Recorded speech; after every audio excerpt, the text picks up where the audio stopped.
আসসালামু আলাইকুম। আন্নাঙ্গাসেও। আপনারা সবাই কেমন আছেন? আশা করি ভালো। আপনাদের দোয়ায় আল্লাহর রহমতে আমিও ভালো আছি। প্রথমেই আপনাদের একটি কথা বলি, আজকের ক্লাসটি কিন্তু অত্যন্ত গুরুত্বপূর্ণ। কেননা আপনারা যদি পাশ্চিমের রুলস ভালোভাবে না জানেন তাহলে কিন্তু কোরিয়ান ভাষা শুদ্ধভাবে পড়তে পারবেন না।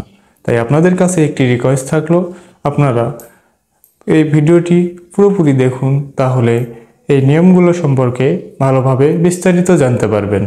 আর যেনারা এর আগের ভিডিওগুলো দেখেননি তেনারা দয়া করে সেই ভিডিওগুলো দেখে আসুন, তাহলে আরও ক্লিয়ারভাবে বুঝতে পারবেন। আর যেনারা বেসিক ক্লাসগুলো করেননি তেনারা সেই বেসিক ক্লাসগুলো করে আসতে পারেন। তো বেশি কথা না বলে চলুন ভিডিওটি শুরু করা যাক।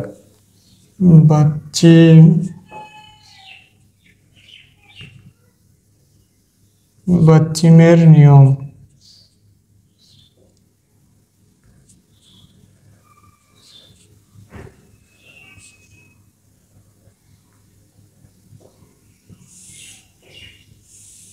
থিউত বাচ্চিমের পর থিউত বাচ্চিমের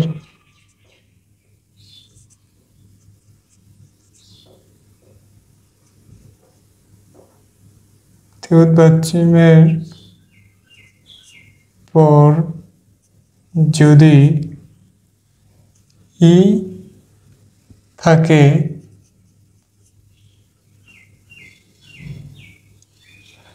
আবার বলতেছি, থিউত বাচ্চিমের পর যদি ই থাকে তাহলে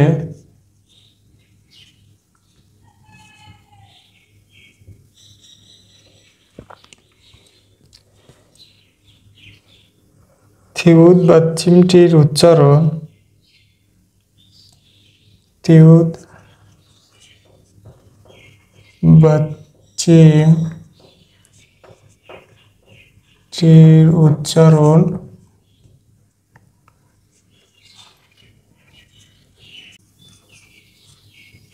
থিউত এর মতো হবে। আপনাদের বোঝার সাথে আমি আবার বলতেছি, থিউত বাচ্চিমের পর যদি ই থাকে তাহলে থিউত বাচ্চিমটির উচ্চারণ ছিউতের মতো হবে। তাহলে আমরা যখন বাচ্চিম হিসেবে থিউত দেখব, এরপরে যখন এরকম ই দেখব, তাহলে এই থিউত বাচ্চিমটির উচ্চারণ ছিউতের মতো করব। আপনাদের উদাহরণ দেই, তাহলে আরও ক্লিয়ারভাবে বুঝতে পারবে। যেমন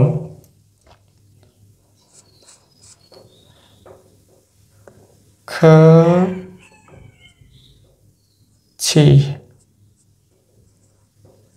এটার উচ্চারণ কি হবে? খাথি না, এটার উচ্চারণ কিন্তু হবে খাচ্ছি। কারণ এই রুলস অনুযায়ী থিউত যেহেতু নিচে রয়েছে, এরপরে আছে একটি রি। থিউত নিচে থাকার কারণে, থিউত যেহেতু বাচ্চিম হিসেবে নিচে আছে, এরপরে আছে ই, তাহলে এর উচ্চারণ আমরা কি করব? এই যে এই নিয়ম অনুযায়ী ছর মতো উচ্চারণ করব, ছিউত ছ। তাহলে খাচ্ছি খাচ্ছি খাচ্ছি খাচ্ছি। আমরা আরেকটি উদাহরণ দিই, তাহলে আরও ক্লিয়ারভাবে বুঝতে পারবেন। ধরুন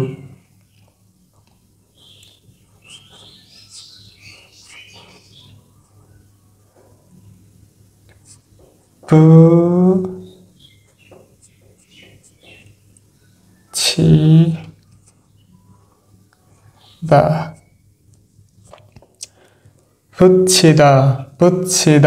তাহলে আমরা কি শিখলাম?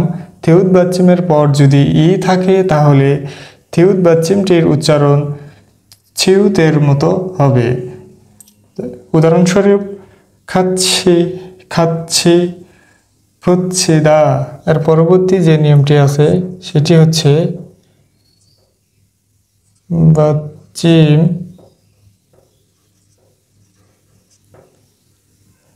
বাচ্চিম হিসাবে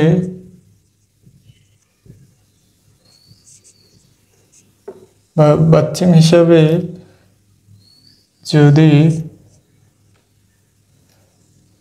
ক ত প ধ্বনি থাকে এর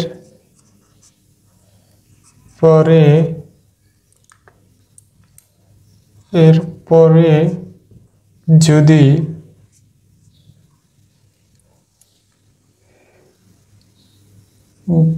গিয়ক দ্বিগুত বিয়োগ ও জিউত থাকে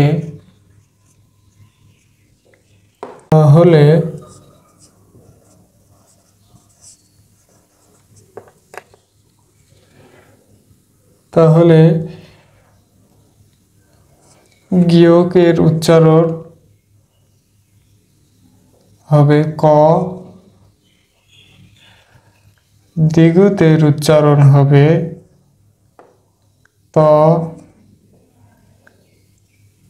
বিউপের উচ্চারণ হবে প, আর জিউতের উচ্চারণ হবে চ। আপনাদের বোঝার সাথে আমি আবার বলতেছি, মনোযোগ সহকারে শোনা। বাচ্চিম হিসেবে যদি ক ত প ধ্বনি থাকে, এরপর যদি গিয়ক দ্বিগুত বিউপ ও জিউত থাকে, তাহলে গিয়কের উচ্চারণ করব ক, দ্বিগুতের করব ত, বিউপের উচ্চারণ করব প, আর জিউতের উচ্চারণ করব চ। আমরা যদি একটি উদাহরণ দিই তাহলে আরো ক্লিয়ার ভাবে বুঝতে পারবেন। ধরুন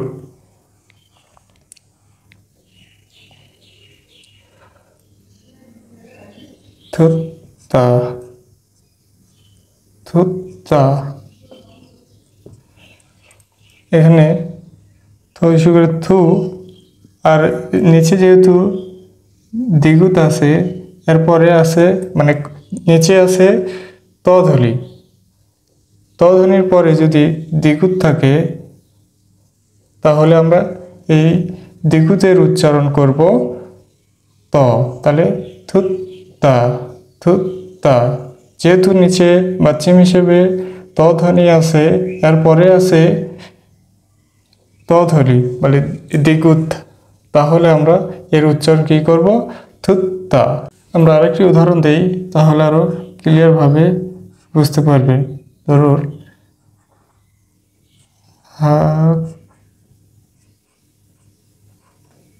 কিয়, নিচে আছে গিয়ক ক ধ্বনি, তাহলে হাক কিয়। যেহেতু গিয়ক আছে উপরে, এই ক ধ্বনির পরে গিয়ক আছে, তাহলে এই গিয়কের উচ্চারণ আমরা কর মতো করব, তাহলে হাক কিয় হাক কিয়।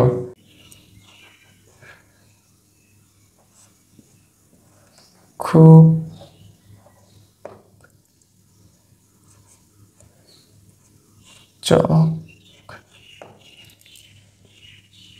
আমরা এখানেও দেখতে পাচ্ছি বাচ্চিম হিসেবে আছে ক ধ্বনি, এরপরে আছে জিউত, তাহলে এই জিউতের উচ্চারণ আমরা কি বলবো?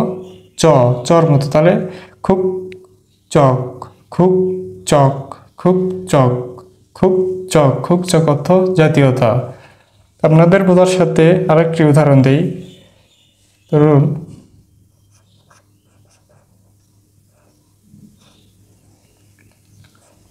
ম্যাপ তা, পশ্চিম হিসেবে আছে প ধ্বনি, এরপরে আছে দ্বিগুত, তাহলে আমরা এই দ্বিগুতের উচ্চারণ করব ত, তাহলে ম্যাপ তা। ম্যাপ দা কিন্তু হবে না, যেহেতু এমনিতেই নর্মালভাবে অন্য কোনো পশ্চিম থাকতো তাহলে আমরা কি বলতাম? দা। এখানে কিন্তু আমরা দা বলবো না, ম্যাপ তা ম্যাপ তা। আপনাদের বোঝার সাথে আমি আবার প্রথম থেকে বলতেছি, বাচ্চিম হিসেবে যদি ক ত প ধ্বনি থাকে, এরপরে যদি গিয়ক দ্বিগুত বিউপ ও জিউত থাকে, তাহলে গিয়কের উচ্চারণ হবে ক, দ্বিগুতের হবে ত, বিউপের হবে প, আর জিউতের হবে চ।